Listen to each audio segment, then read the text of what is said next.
Professora Luciane, um prazer receber aqui para a gente bater esse papo. A gente tem um conjunto de perguntas, mas inicialmente, assim, qual é a importância desse programa? Obrigada, Ivan. Obrigada, Michele. É uma alegria estar aqui para falar sobre o PPGE. Bom, vocês já me apresentaram, né? Eu sou a professora Luciane, atualmente sou coordenadora do programa de pós-graduação em educação na UDESC, o PPGE. Então vamos conversar um pouquinho, né, sobre o que é o PPGE para a FAED, para o Centro de Ciências Humanas e Educação, para a universidade, né, para a UDESC e também para a sociedade catarinense, né, e nacional. Bom, o PPGE é um programa de pós-graduação, então acho que a gente pode começar por aí a entender um pouquinho o que é a pós-graduação. Então, explicando, né, ou conversando com quem quer entrar no PPGE e entender um pouquinho o que é a pós-graduação. Pós-graduação é um curso que a gente faz depois da graduação. E aí, nesse nível de pós-graduação, há diferentes possibilidades. A possibilidade de cursar uma especialização, a possibilidade de cursar um mestrado e a possibilidade de cursar um doutorado. Então, acho que esse é o principal ponto para a gente começar a conversar do que é estar no PPGE, do que é estar no programa de pós-graduação. O nosso curso, o PPGE, ele não oferece uma especialização, ele oferece 2 cursos, o curso de mestrado e o curso de doutorado. Então, acho importante a gente fazer essa diferenciação, porque muitas vezes as pessoas associam a palavra pós-graduação à especialização. Né? Eu termino a graduação e fiz uma pós-graduação, no entendimento de ser uma especialização. Mas os cursos de especialização fazem parte desse conjunto da pós-graduação, que pode ser também o mestrado e também o doutorado. Então, voltando e resumindo, o programa de pós-graduação em educação é um curso da Universidade do Estado de Santa Catarina que oferece o curso de mestrado em educação e o curso de doutorado em educação. E professora, o que diferencia um mestrado e um doutorado? Qual é a sequência lógica, né, de um estudante que sai da graduação e o que ele poderia pensar como possibilidade de encontrar no mestrado e no doutorado? Por que a gente tem mestrados e doutorados? Por que a gente tem 2 etapas? Por que a gente não tem uma etapa só, por exemplo? Essa questão de ter 2 etapas é um desenho nacional, comumente adotado no Brasil, né, que tem o mestrado e o doutorado. No exterior, por exemplo, há lugares em que isso é diferente, né? Mas o que importa é essa ideia do porquê fazer um curso de pós-graduação depois que eu encerrei uma graduação. A gente pode fazer esse raciocínio para qualquer profissão, né? Um engenheiro, por exemplo, que tenha feito um curso de graduação em engenharia, ele pode depois, na sequência da sua formação inicial, né, essa formação na graduação, querer fazer um curso complementar para entender um pouquinho mais sobre sua profissão, para pesquisar, para resolver problemas da sua área de trabalho, e ele opta por fazer uma especialização, ou um curso de mestrado ou um curso de doutorado. Um profissional da educação também pode seguir esse mesmo caminho. Né? Então, um profissional da educação, um licenciado, né, nas diferentes licenciaturas, ou qualquer outro curso de graduação que forme um profissional para a educação, essa pessoa depois pode desejar entrar em complementar a sua formação, ou seja, fazer uma formação continuada em nível de mestrado ou em nível de doutorado. Né? Não é obrigatório que toda pessoa que faça um mestrado faça um doutorado. Né? E também há condições em que eventualmente uma pessoa faz um doutorado sem ter um mestrado. Mas então o que importa é essa ideia de que estar fazendo ou desejar fazer um curso de mestrado em educação ou de doutorado em educação é para uma pessoa que tem essa vontade de complementar a sua formação profissional inicial no campo da educação ou atuar na pesquisa no campo da educação, né? Resolvendo problemas do campo da educação diversos, seja por um desejo próprio, ou por identificar uma necessidade na sociedade, né? Disso. Por isso que os programas de pós-graduação em educação eles estão extremamente estratégicos, né? No país todo, né? Principalmente num país continental como o nosso, porque a depender da região onde ele é ofertado, também possibilita, né? Com esse conjunto de professores e de alunos que fazem parte desse curso, a ajudar na resolução de problemas relacionados a localmente, né, à educação básica, por exemplo, naquele local. E um detalhe importante também, que a formação na pós-graduação, a pós-graduação em educação, por exemplo, e também a pós-graduação em outras áreas, habilita, capacita, forma uma pessoa para o ensino superior. Então também para as pessoas que desejam, né, complementar a sua formação ou se formarem para ser professores do ensino superior, o caminho é uma pós-graduação. E por quê, né? Porque quem está envolvido nisso ou já pesquisou, vai ver que, por exemplo, para você ser professor numa universidade, nas públicas, a entrada via concurso público, por exemplo, as universidades pedem curso de mestrado, um curso de doutorado, a maioria inclusive hoje pede o de doutorado, né? Mas mesmo as particulares, né, por conta de várias exigências da CAPES com seus critérios de avaliação, que as pessoas que deem aula no ensino superior, que sejam professores do ensino superior, tenham uma formação em nível de mestrado e em doutorado. Então, estrategicamente também isso é muito importante, né? Então, estar num PPGE, né, num PPGE como o nosso, ou no PPGE da UDESC, também tem esse impacto na sociedade, na formação de professores para o ensino superior.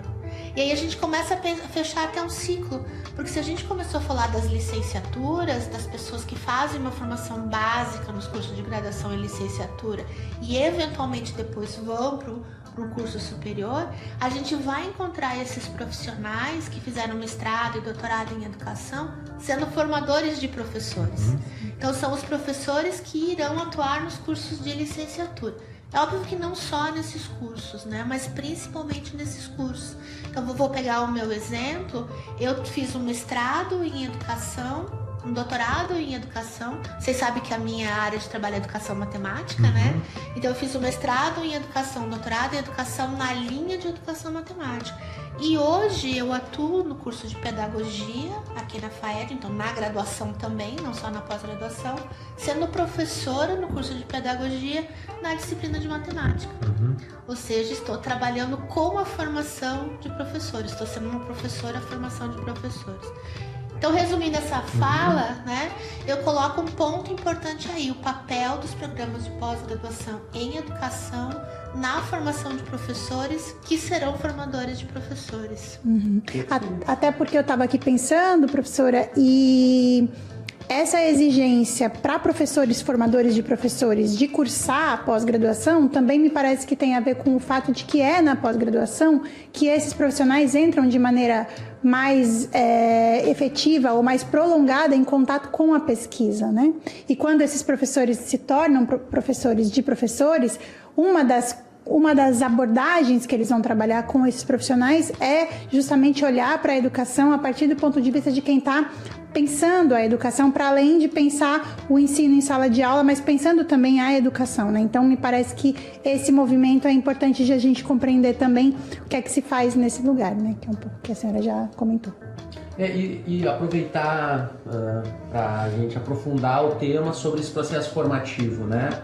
Quando a gente pensa em pós-graduação, a gente não está falando só em uma formação para o mercado de trabalho, não é limitado à atuação profissional, mas ela também é importante porque a gente tem demandas de qualificação profissional para quem atua em escolas, em creches, em ensinos técnicos e tecnológicos. Também é fundamental que esses professores que atuam tenham uma formação qualificada também de produção de conhecimento. Isso. Mas aí também tem uma formação intelectual, daqueles que não necessariamente vão atuar no campo da educação, mas serão produtores de conhecimento, então a formação de intelectualidade, e também o ponto que é a formação e produção de conhecimento, que quando tu entra no mestrado é necessário que tu realize uma pesquisa, então não é um simples curso que tu entra, faz os créditos e no final tu recebe um certificado, um diploma, mas sim um ingresso com um projeto de pesquisa. A gente vai detalhar mais nos próximos episódios essas questões que envolvem o que é necessário para entrar, mas tu vai apresentar um projeto de pesquisa e vai ingressar para realizar essa pesquisa. No mestrado 2 anos, doutorado 4 anos. Mas a minha pergunta é, qual é a diferença de ingressar no programa de pós-graduação em universidade pública, como é o caso da UDESC, a Universidade do Estado de Santa Catarina, uma universidade estadual e pública, que tem, entre diferentes programas de pós-graduação, a pós-graduação em educação. O que significa ingressar aqui com a gente num programa de pós-graduação pública? É até uma marca nossa, né, Ivan, da universidade, da UDESC. Nós somos uma universidade pública, gratuita e de qualidade, né? E isso é muito importante a gente sempre falar, porque, até contando aqui para vocês, volta e meia nós recebemos ligação lá na secretaria do PPGE, na coordenação do PPGE, com as pessoas em dúvida perguntando quanto custa fazer um curso do nosso programa. Então, muitas vezes as pessoas não esquecem, né, ou não sabem dessa informação de que a universidade, a UDESC, é uma universidade pública, gratuita de qualidade, portanto gratuita para os cursos de graduação e também para os cursos de pós-graduação. Isso que você falou com relação à formação da intelectualidade, da produção de conhecimento, é fundamental. A gente pensar nisso quando a gente está nesse movimento na pós-graduação, principalmente considerando a formação de conhecimento e de intelectualidade no campo da educação, das ciências humanas, né? Então, fica mais fácil fazer esse tipo de associação se a gente pega programas de pós-graduação que são de áreas técnicas, por exemplo, mas não podemos esquecer jamais que a formação no campo da educação, ela precisa desse capital, né, que é um capital intelectual, uma formação crítica que se dá no nosso curso, né, que se dá no programa de pós-graduação. E por que então fazer na UDESC, né? A gente tem um corpo docente, um corpo discente muito engajado e preocupado com essas questões, né? Como você bem falou, entrar na pós-graduação é um compromisso que a gente tem com a realização de um projeto de pesquisa. E o que significa fazer um projeto de pesquisa? Como você falou, a gente vai ter um episódio, né, para detalhar mais sobre isso. Mas adiantar aqui que realizar um projeto de pesquisa é você traçar uma trajetória acadêmica e pessoal, porque envolve uma trajetória pessoal, traçar uma trajetória acadêmica e pessoal em torno da solução de um problema. Né? Então, quando a gente fala um problema de pesquisa, ele é um problema que você tem que estudar, que você tem que te acompanhar durante a tua trajetória, mas essencialmente, se a gente for no rigor do termo, é isso. É você identificar um problema, né? Como eu comentei, é um problema que pode ser um desejo seu, um problema que você identifica na sociedade ligada à educação. Então, como é que você vai resolver esse problema? Você precisa estudar, precisa se preparar, precisa investigar, precisa conversar com pessoas, produzir informação, produzir dados para chegar nesse resultado no final, que é o compromisso ao final do mestrado e doutorado, de apresentar um resultado que conte, olha, qual era o meu problema, o que eu fiz para resolver este problema, né? E a que resultado eu cheguei lá no final. A gente fica falando problema, então até para deixar claro que não é a ideia de um problema, não é uma ideia simples de problema, mas o entendimento de problema ser uma questão, algo que inquieta, algo que indaga, né? Algo que perturba, né? Relacionado ao ensino, relacionado à aprendizagem, relacionado à política pública, relacionado a currículo, relacionado a ações afirmativas, relacionado à sociedade, filosofia, história, antropologia, enfim, entram outras componentes. Então isso também enriquece, sabe, Ivan e Michele, o nosso programa. Porque quando a gente pensa, daqui a pouquinho eu vou contar para vocês alguns detalhes, o nosso corpo docente, ele é formado por professores de diferentes áreas, né? E isso enriquece muito o nosso programa, porque então esses problemas, essas inquietações, eles vão vir de diferentes áreas também, né? Como eu mencionei aqui algumas. Então eu acho que isso pode se traduzir nas linhas de pesquisa que a gente tem ali no PPGE, que eu posso até citar aqui para vocês. Isso, quais ótimo, são, né? Claro. Então, se vocês me permitem, eu tenho aqui uma colinha que eu acho que é importante citar mesmo, né? Até para ficar marcado para as pessoas ouvirem e entenderem. Então, como é que funciona um programa de pós-graduação? Como é que funciona o PPGE? A nossa organização interna dentro do programa, nós nos organizamos em torno de linhas de pesquisa, né? Nós temos 3 linhas de pesquisa no PPGE. A primeira linha de pesquisa se chama Políticas Educacionais, Formação e Trabalho Docente. A segunda linha se chama Educação, Linguagens e Cultura Digital. A terceira linha é a linha de currículo, diferença e educação inclusiva. Então, o nosso corpo docente e o nosso corpo discente, quando entra no programa, quando desenvolve suas atividades, se encontra nas disciplinas, se encontra nos projetos de extensão, que agora a gente começou a desenvolver também, né? Em atividades outras, estágios de docências, atividades de bolsa, nós nos organizamos nessas linhas. Então, cada um de nós, professores, estamos numa linha ou em mais de uma linha de pesquisa, né? E quando nós selecionamos os alunos que ingressam, que passam a fazer parte do corpo discente, como mestrandos ou como orientandos, também estão dentro dessas linhas, né? E aí há uns desdobramentos. Então, por exemplo, vou comentar aqui com vocês. Essa linha, que é a linha de políticas educacionais, formação e trabalho docente, dentro dela tem algumas variações que aí estão relacionadas à própria formação e aos interesses dos professores. Nesse caso, nós temos bibliotecas, livros e leituras, educação à infância, educação geográfica, educação matemática, que é a minha, ensino médio e perspectivas formativas, epistemologias e processos de ensino, Estado e educação, formação de professores e práticas pedagógicas, formação filosófica e trabalho docente, fundamentos e análises das práticas pedagógicas, fundamentos e organização do trabalho docente, história de práticas educativas, patrimônio histórico, perspectivas da arte no âmbito da educação, políticas, formação e pedagogia histórico-crítica, políticas educacionais para a formação inicial e continuada de professores, teoria crítica da educação, trabalho e educação, trabalho, saberes e identidade docente. Então vejam, por aqui a gente já tem uma pista, né? Eu só li aqui a respeito de uma das linhas, mas por aqui a gente já tem uma pista da diversidade de possibilidades que o nosso programa tem, né?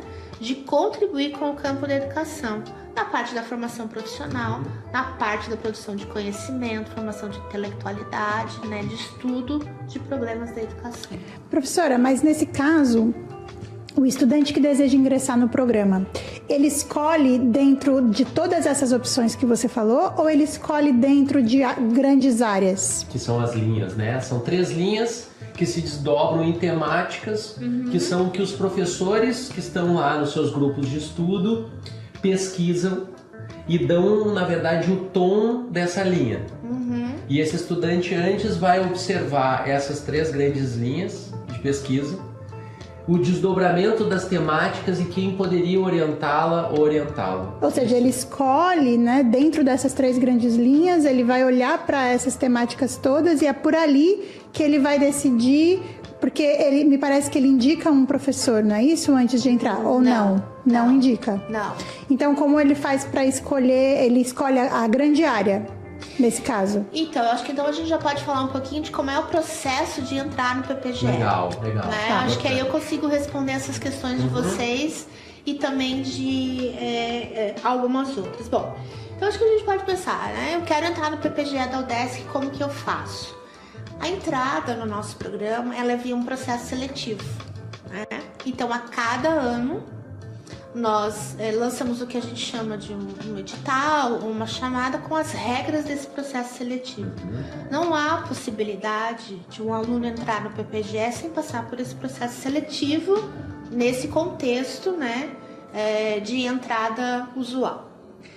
Bom, e o que tem nesse edital, o que tem nessa chamada? Vai ter lá todas as regras, né, do quais as etapas que um aluno que deseja entrar no mestrado tem que cumprir e quais as etapas que um aluno que quer entrar no doutorado tem que cumprir. E como é que uma pessoa toma uma decisão, né, sobre que linha quer entrar, com quem gostaria de ser orientado por quem, né?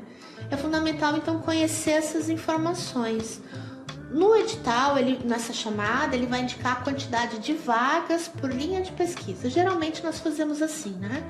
Não há uma forma rígida, né? A gente faz algumas adaptações de ano para ano, mas geralmente é isso, né? Nós indicamos dentro das linhas quantas vagas são abertas. E aí, então, a identificação da pessoa, ela tem que vir por conhecer essas linhas e esses desdobramentos dentro das linhas. Essas informações estão todas no site do PPGE, estão completinhas. Inclusive, o material que eu trouxe aqui hoje é um material que eu imprimi a partir das páginas do PPGE. Então, uma pessoa interessada em entrar no programa vai entrar lá no site, ver quais são as linhas, os desdobramentos, vai saber quais são os professores que compõem aquela linha. É possível acessar os currículos Lattes de cada um desses professores, né? E a gente sabe o que é um currículo Lattes, né? O currículo Lattes vai mostrar lá quem esse professor já orientou, quais foram os títulos das teses, orientações e dissertações já defendidas, quais são os artigos publicados. Então é possível ali também identificar os interesses desses professores, né? Para ver aquilo que combina, né? Então eu quero entrar no curso de mestrado, né? Eu sou um professor da área de licenciatura em História, por exemplo, né? Então, eu vou buscar uma identificação dentro desse corpo docente, dentro dessa linha, para ver no que eu vou me candidatar.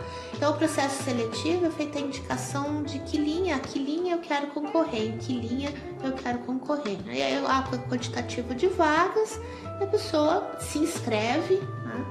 E participa do processo de seleção. Ou seja, pessoas interessadas que estão nos escutando, nos assistindo agora, e então tem um curso superior completo. Isso. Já é um pré-requisito. Perfeito. Olhar para o horizonte da sua vida e, no caso de ter a graduação, pensar que o ingresso no mestrado são no mínimo 2 anos de trajetória. Perfeito. Onde tem um projeto prévio que precisa ser construído pelo candidato ou pela candidata, observando o edital, observando as linhas de pesquisa. E esse candidato ou candidata precisa ter autonomia de observar quem são esses professores, são informações que estão no site do PPGE, da UDESC, mapear os currículos Lattes deles, então tem uma necessidade de autonomia nesse candidato ou candidata de buscar essas informações. Em programas futuros, a gente vai trabalhar apresentando esses grupos de pesquisa que estão dentro dessas linhas de pesquisa, esses professores que compõem. Mas o candidato ou candidata não pode esperar que esses programas sejam lançados aqui no nosso podcast para ir atrás dessas informações. E olhando para o futuro, ou seja, em 2 anos, então, eu teria que me comprometer a estar presencialmente, que é importante também dizer. Nosso curso é presencial. Presencial, né? Dentro de uma universidade pública, que depois a gente vai poder falar em programa posterior também, em alguns casos, possibilidade de bolsas. Sim. Como é um curso gratuito, muitos precisam trabalhar para se manter, pagar os seus boletos, mas precisam entender que durante 2 anos terão disciplinas obrigatórias, disciplinas eletivas e uma possibilidade formativa que vai andar em paralelo com a produção de uma pesquisa orientada por um professor ou uma professora que está lá no departamento. Perfeito. E que atua dentro dessas linhas, né, dessas diversas linhas de pesquisa e essas temáticas diversas lidas pela professora, né, conversadas pela professora agora. Sim. E você falou de uma das linhas, né? Ainda temos mais 2. Posso falar das outras 2, mas antes eu queria reforçar isso que o Ivan falou: 2 anos para mestrado e 4 anos para doutorado. 4 anos é uma vida, né? E aí a entrada, então voltando à ideia do processo seletivo, quando uma pessoa vai participar do processo seletivo, ela já tem que submeter um projeto de pesquisa. A gente está programando, né, um outro episódio com mais detalhes sobre o que é um projeto de pesquisa, mas então isso é fundamental, a pessoa interessada em entrar no nosso programa ou em qualquer, né, ou em outro programa que existe, que no PPGE da UDESC é preciso já ter um projeto. Né?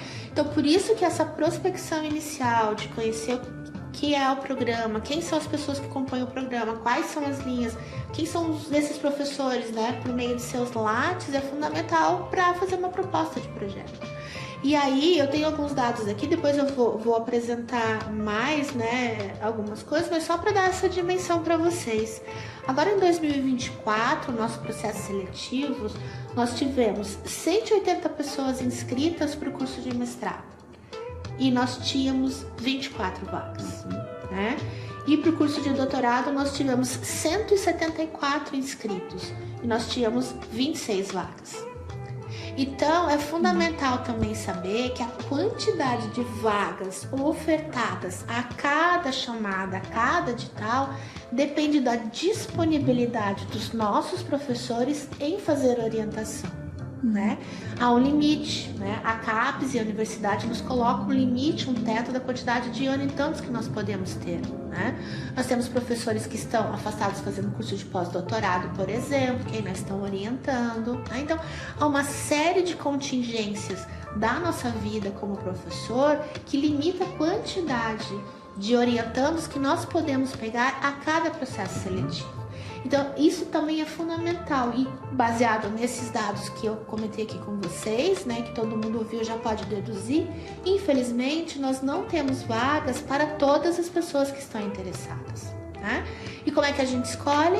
Pelos projetos de pesquisa, né? Por isso eles são tão fundamentais. São fundamentais. E pela aderência desses projetos à vida acadêmica dos professores, né? Posso aqui dar um exemplo. Eu mencionei um curso de História, por exemplo, ou um curso de Geografia. A minha área é Educação Matemática. Por mais que chegasse um projeto lindo, maravilhoso, super bem escrito do campo da História ou da Geografia, do ensino de História ou do ensino de Geografia para mim, né? Eu não aceitaria orientar esse projeto porque eu não teria condições, capacidade para tal, porque minha área de formação é outra. E aí, se não tiver nenhum professor que tenha uma área correlata, muito possivelmente esse projeto não consegue se enquadrar nessa seleção. É isso. É isso, porque vendo esses números, né, de tantas pessoas que infelizmente não conseguem entrar, é porque os projetos não tiveram algum tipo de aderência, né? A gente vai voltar a esse assunto, né? Mas eu acho que já fica importante essa dica nesse começo. A importância de conhecer o programa e os professores antes de qualquer movimento inicial. E só para fechar esse tópico que a gente está falando sobre o processo seletivo, quando que isso acontece, né? Que também é grande pergunta. Nós fazemos a seleção uma vez por ano, para que as pessoas comecem a sua trajetória no programa no segundo semestre de cada ano. Então, nós começamos uma turma agora, em agosto de 2024, né, que esses dados que eu comentei com vocês são dados de 2024. Então, o que significa? Que os nossos editais e as nossas chamadas são lançados no começo do ano. Então, no começo do ano são lançados os editais que ficam por um tempo no ar, as pessoas se cadastram, né, se inscrevem, nós fazemos um processo de seleção, geralmente, né, esse processo de seleção é a apresentação de um projeto, uma prova escrita para o mestrado e ainda uma entrevista, né, arguição com esses candidatos. No doutorado a gente não tem feito prova escrita, então são só 2 etapas, mas é bom reforçar que isso está sempre em revisão. A cada ano, né, a gente aperfeiçoa o processo, a gente sempre tem uma comissão que trabalha na escrita do projeto de seleção. É uma decisão colegiada, não é uma decisão única, né? Não sou eu como coordenadora do programa que decido como é que vai ser esse edital. A gente sempre tem um grupo de professores trabalhando, tudo é aprovado num colegiado, que desse colegiado faz parte professores, técnicos e alunos, né, do programa. Mas resumindo é isso, então as pessoas têm que iniciar a sua preparação, né, com vistas a conhecer o edital no começo do ano, se preparar naquele começo do ano, participar do processo de seleção para entrada no segundo semestre. Essa é a nossa dinâmica, né? E eu vou voltar, Michele, para as outras linhas não ficarem bravas comigo, que eu não as mencionei, né? Então, eu citei a primeira linha, que era a linha de políticas educacionais, formação e trabalho docente. A segunda linha que a gente tem é a linha de educação, linguagens e cultura digital, né? Dentro dessa linha, os tópicos são tecnologia, mídia e prática pedagógica, metodologias de ensino, processos de ensino e de aprendizagem, educação e informação na cultura digital, humanidades científicas, educação e comunicação, ensino de língua materna e de matemática e aprendizagem da língua escrita. Tá? A última linha, então a terceira que a gente tem no programa, chama-se Currículo, Diferença e Educação Inclusiva. Os tópicos são políticas e práticas curriculares, currículo, cultura, educação e diferença, políticas educacionais e educação inclusiva na educação básica e na formação de professores, políticas e práticas pedagógicas na educação especial, diversidade e questões epistemológicas da educação inclusiva, currículo e laicidade, letramentos e processos de inclusão, experiência e subjetividade na educação, educação e filosofia da diferença, direito à educação e educação inclusiva, justiça curricular e educacional, equidade e processos de desigualdades escolares, interseccionalidade e intersetorialidade na educação, currículo e cultura visual, política e pedagogia da imagem. Então, assim, se a gente pensar, né, em todos esses tópicos que eu li a respeito das 3 linhas, né, a gente consegue ver o quanto o PPG, então eu volto já respondendo a tua pergunta, né, com isso, né? Qual que é a importância do PPG hoje, né? Por que o nosso programa é importante? Porque a gente consegue hoje, né, trabalhar, discutir, atuar, pensar sobre essas temáticas, né, que nós consideramos fundamentais, né, para o debate da educação, tanto local, no estado, nacional e mesmo internacional, né? Que o PPG hoje tem alguns avanços internacionais.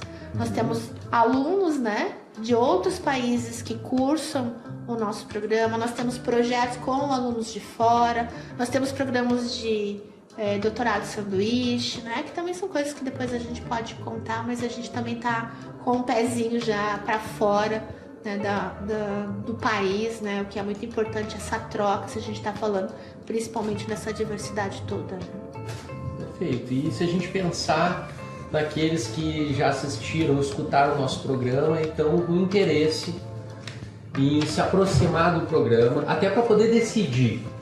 Porque eu gosto de dizer muito quando alguém me pergunta, quando sai o edital, eu estou só aguardando o edital para começar a me organizar. Eu gosto sempre de dizer assim, olha, se tu esperar sair o edital, tu vai ter um tempo bem curto para entregar a documentação, entregar o projeto. Então, uma dica, e é muito particular minha, não sei se vocês concordam, é sempre olhar o edital do ano anterior. Isso que eu ia falar. Já separa um pouco a documentação, já vê quais os moldes do projeto de pesquisa, o que vai pedir, já começa a observar os currículos lattes dos professores e ver o que eles orientam e pesquisam. Sabendo que quando sair o edital é possível ter mudanças, mas não vai mudar 100%. Perfeito. Então tu já está organizado, organizada com esse material, porque esse é o levantamento de diploma, de comprovantes, organização de projetos de pesquisa, não é uma coisa que a gente faz da noite pro dia. Perfeito. A nossa vida não para porque o edital saiu, a gente vai continuar pagando boletos, trabalhando, cuidando da família, resolvendo as nossas dificuldades e desafios. Então, se preparar com antecedência, eu acho que é uma dica importante. Perfeito. Mas como conhecer o programa, para além do que a gente vai apresentar aqui no Pod e Pós, o que é as dicas de ouro para quem quer conhecer o programa? Isso que você falou para mim é uma dica de ouro, eu concordo com você. No nosso site também tem publicado sempre esse histórico das chamadas anteriores estão no site, né?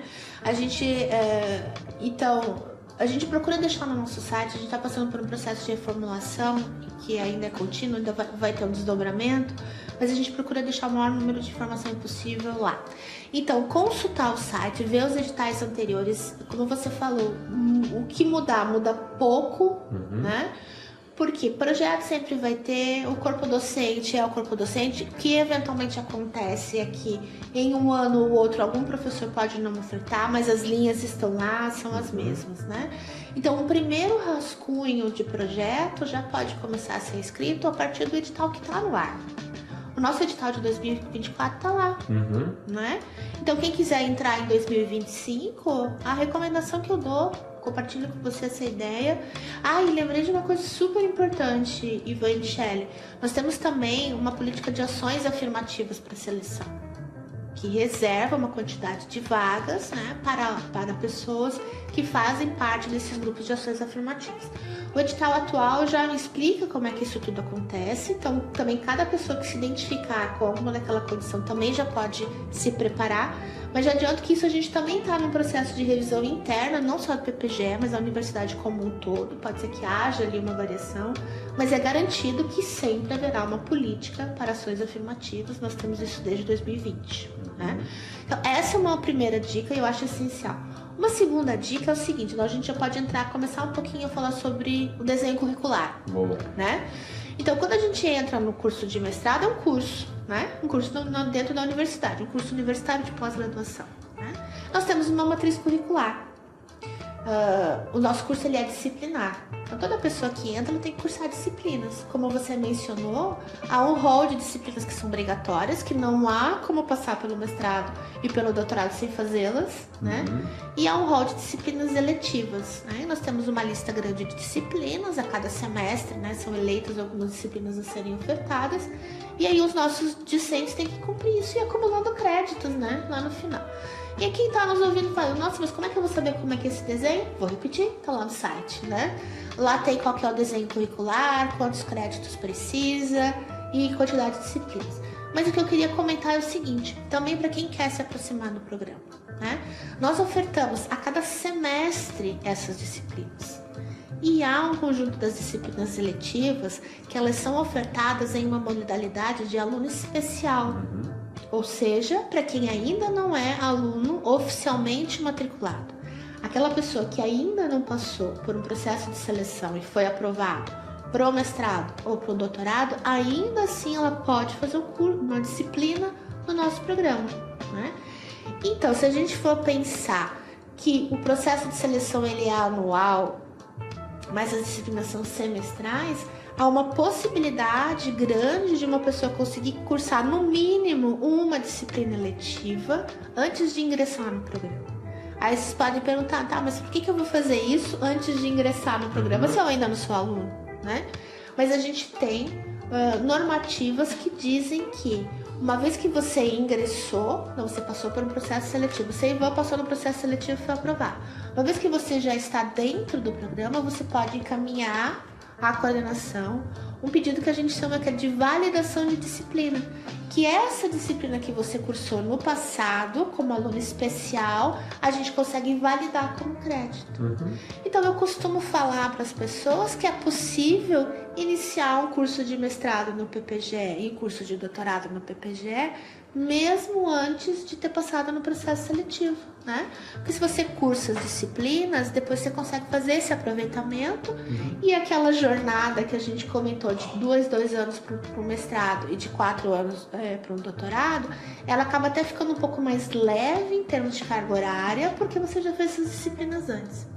Então, é um benefício em termos de validação curricular, mas também é uma oportunidade incrível de se aproximar do programa. Porque vindo para cá, para a FAED, né, frequentando as aulas, conhecendo os colegas, integrando-se com quem já é aluno, tendo aula com os nossos professores, ouvindo falar sobre os projetos que estão em andamento, ajuda e muito, né, na preparação para a escrita de um projeto, na compreensão de quem, de repente, quais são os temas que estão sendo discutidos. Então, além de construir conhecimento, e também essa disciplina, no final, depois de cursada, a pessoa tem direito a um certificado, né? Que foi cumprido. Se, por exemplo, a pessoa for passar em optar por fazer um outro programa de pós-graduação em uma outra instituição, também pode ser validado, né? Então, e essa oferta, essas informações também estão no nosso site. Então, a cada semestre, a cada final de semestre, nós divulgamos a lista de disciplinas que serão ofertadas para o semestre seguinte. E aí há um prazo, né? Há um calendário que deve ser seguido para as pessoas se inscreverem e pleitearem essa vaga. Também, infelizmente, não necessariamente a gente tem vaga para todo mundo, né? Mas na medida do possível, muitas pessoas entram. Eu até vou olhar aqui, nós batemos um recorde, o PPGE bateu um recorde na FAED. Esse semestre. Nós tivemos matrícula de 96 alunos especiais nas nossas disciplinas. Então veja, ingressantes oficiais, né? Nós tivemos ingressantes oficiais via processo seletivo, tá? Nós tivemos 24 para o mestrado e 26 para o doutorado. Isso em 2024. 2024. Perfeito. Né? Ingressantes oficiais para o processo seletivo. deu um total de 50. E tivemos 96 pessoas que ingressaram para fazer essas disciplinas como alunos especiais. Então, também o que já nos dá uma medida, uma ideia de como é que vai ser o nosso próximo processo seletivo, né? Que muito provavelmente essas pessoas estão interessadas em ingressar no PPGE, né? Então, o que nós precisamos pensar é que esse desenho, né, de como acessar o curso de pós-graduação, eu vou falar do PPGE, mas arrisco a dizer que isso ocorre em outros cursos também, é um projeto que ele é esse projeto acadêmico, mas é um projeto de vida, né? E que é feito de encontros e também de desencontros por conta disso, né? Então, nem sempre todas as pessoas vão encontrar um orientador disponível, né? Claro. Nem sempre as pessoas interessadas vão encontrar eco para aquele seu projeto, que é sim maravilhoso e incrível, mas que naquele momento não há possibilidade de ser desenvolvido no programa, né? Então tem também uma questão que é a persistência. Nós não temos um, não temos dois, nós temos vários casos de pessoas que tentam seguidamente, né, ano após ano, a entrada até conseguir ingressar no programa. E que nesse caminho vão cursando essas disciplinas como alunos especiais, né?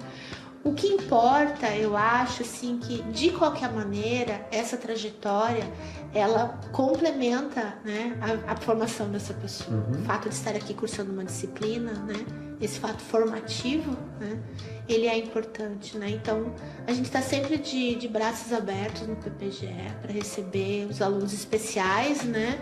E também desejando muito a cada ano, né, formar uma nova turma de alunos de mestrado e de doutorado. Eu acho que essa é muito a nossa responsabilidade, né? Que como professores que atuam na graduação e na pós-graduação, de formar a próxima geração de pesquisadores, de professores universitários e a qualificação desses professores intelectuais que atuam em produção de conhecimento e formação de seres humanos.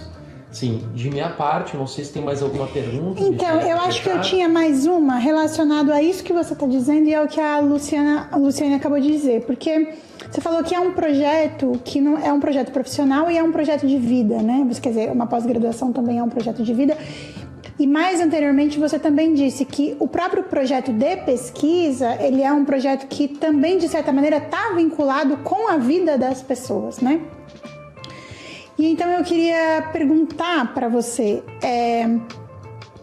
o que estar num PPGE produz para a comunidade, ou seja, produz para a sociedade, uma vez que os projetos de pesquisa têm uma dimensão de projetos de vida,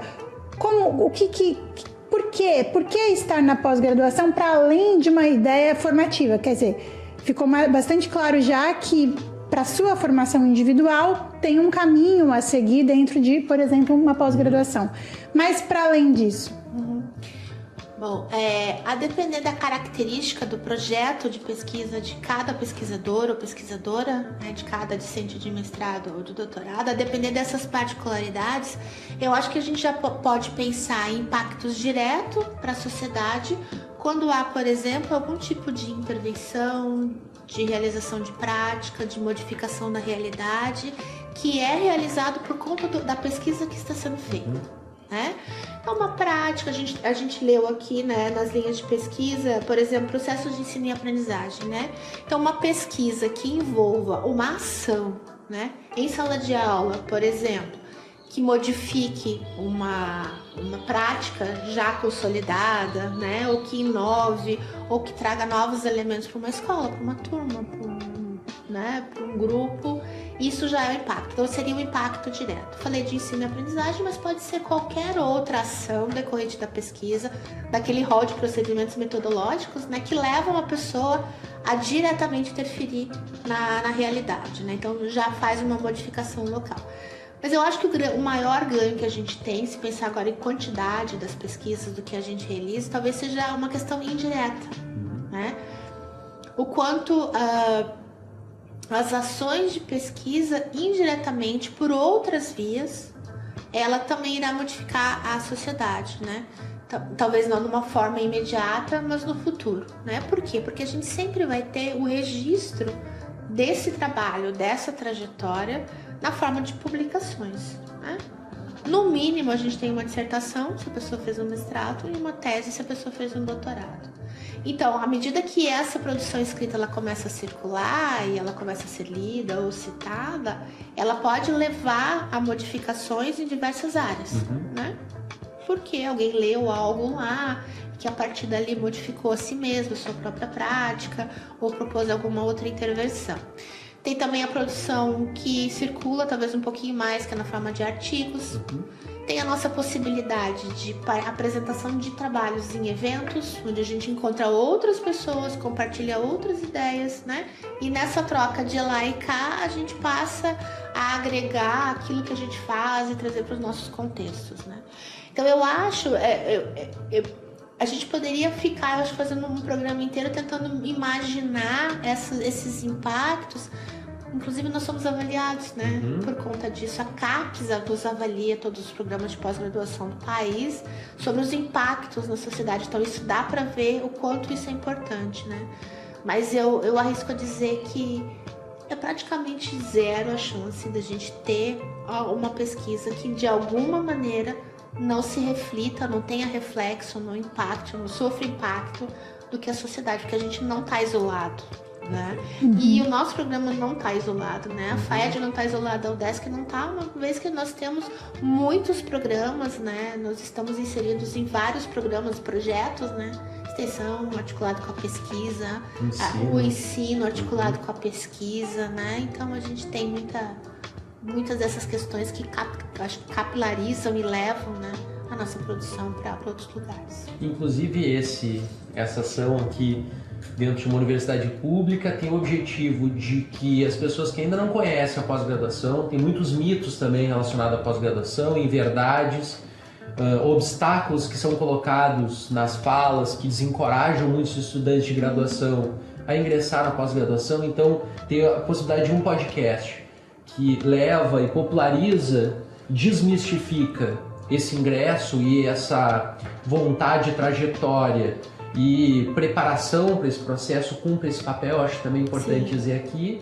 E também convidar os ouvintes, os espectadores aqui desse programa a seguirem o PodPós, deixarem comentários, virão outros programas, são super informativos, então quem quer realizar um curso superior de pós-graduação e deseja esse caminho, é fundamental acompanhar esse podcast, colocar suas perguntas, que suas perguntas também podem servir como novos temas para novos programas, né? Sim. E divulgar para os amigos que vocês acham que está no momento de fazer um mestrado ou um doutorado, vem fazer aqui com a gente na UDESC, no PPGE, no Programa de Pós-Graduação em Educação, que a gente está de portas abertas, tanto para alunos especiais para fazer um test drive, conhecer um pouco esse grupo de professores de pesquisa e também de olho nos editais que virão por aí nos nossos próximos programas. Acho que a grande dica que fica então, né, da Luciane é a gente acessar o site, né, tá sempre ligado no site, tudo sempre tá lá,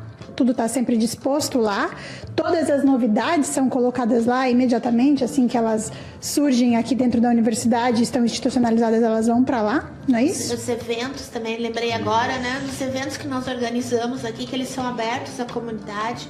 Quando a gente realiza, a gente divulga também no site, né? E, inclusive, a gente tem realizado uma série de eventos aqui por esses programas, né, que estão aqui nos financiando nessas ações de divulgação.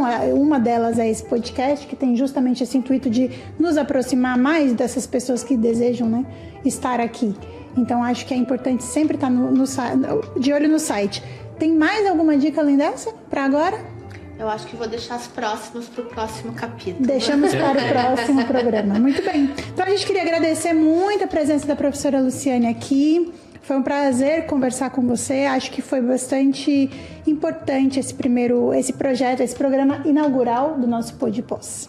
Perfeito. Até a próxima, pessoal. Até a próxima. Até a próxima.